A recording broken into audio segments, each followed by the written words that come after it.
Bonjour à toutes et à tous, aujourd'hui on est dans un spot incroyable pour essayer de faire un affût ensemble, pour essayer de voir un effet des clochers.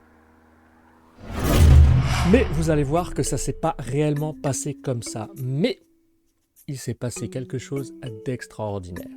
Que je vous explique un petit peu comment va se passer cette vidéo. J'avais prévu de vous filmer comme à mon habitude un affût avec un animal et j'avais tout prévu. Le pistage était là, je savais quoi faire, je savais quand filmer et etc. etc.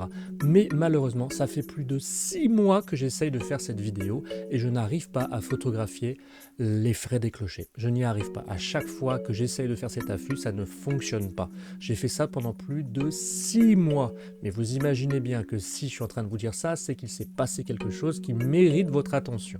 Donc ce que je vous propose, c'est de faire comme d'habitude, vous montrer les images de la préparation, où est-ce que je me suis positionné, ce que j'ai pu relever comme indice, et au fur et à mesure, je commenterai ça tout simplement en 2 temps. Donc il y aura un mode dans le bureau et un mode à l'extérieur devant cette fameuse usine. Et ça jusqu'au fameux dénouement où vous allez voir ou pas si j'ai réussi à faire quelque chose.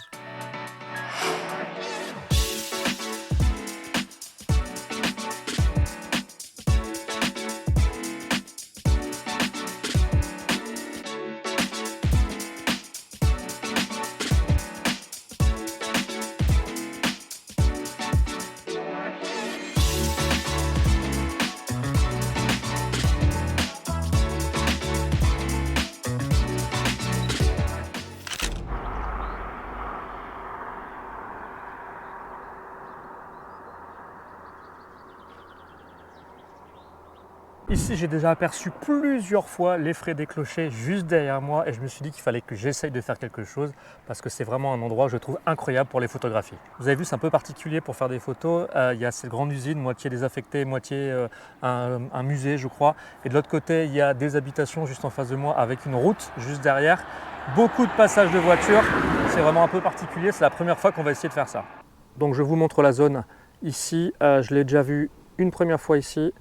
L'endroit où il y a des pigeons à peu près ici, et je l'ai déjà aperçu en haut des bâtiments également là. Donc j'ai pas la possibilité d'aller voir à l'intérieur parce que ça reste une zone privée, mais j'avais envie de tenter le coup en essayant de pouvoir quadriller cette zone là et d'être prêt à prendre le shoot.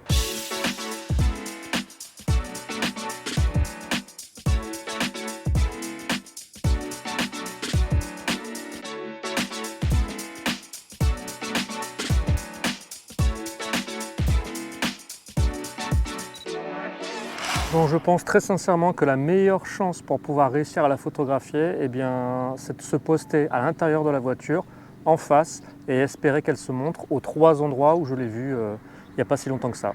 Il n'y a plus qu'à. Concrètement et clairement, j'ai failli ne jamais faire cette vidéo, ne jamais vous expliquer ce qui s'est passé parce que j'étais hyper frustré.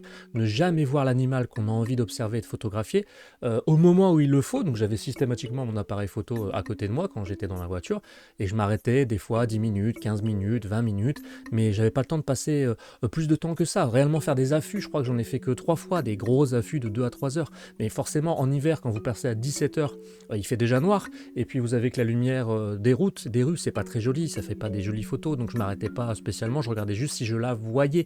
Quand vous montez en automne ou au printemps, ouais là ça devient intéressant. Allez, on arrête le suspense, comme promis. Il s'est passé quelque chose d'incroyable, c'est que j'ai réussi tout de même, j'ai réussi à faire une photo de l'effet des clochers, vraiment en mode arrache. Je m'étais positionné, je regardais à peine 10 minutes, c'était absolument pas prévu. Je me suis positionné une énième fois avec la voiture au même endroit devant le bâtiment, etc. Mais c'était histoire de vraiment avoir zéro remords. Je me suis dit, allez, dans 10 minutes, dans 15 minutes, t'es parti. Et ça s'est passé début mars.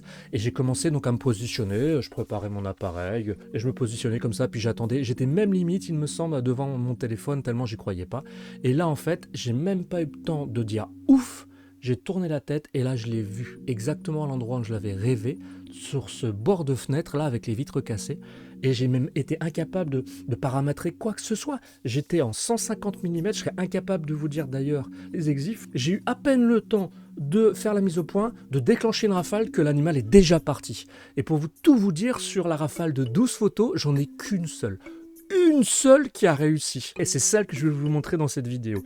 Une seule photo sur un déclenchement de 12. Les autres, elles sont floues et en plus on voit à peine l'animal puisqu'il est déjà sorti hors cadre.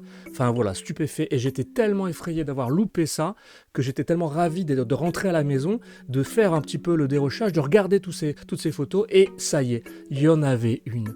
Et je la trouve absolument sublime. Chose promis, je vous montre la photo avec bien deux façons de faire. J'en ai fait une en noir et blanc en retouche et je l'ai mis en couleur classique. J'espère qu'elle vous plaira autant que moi, qu'elle m'a fait kiffer.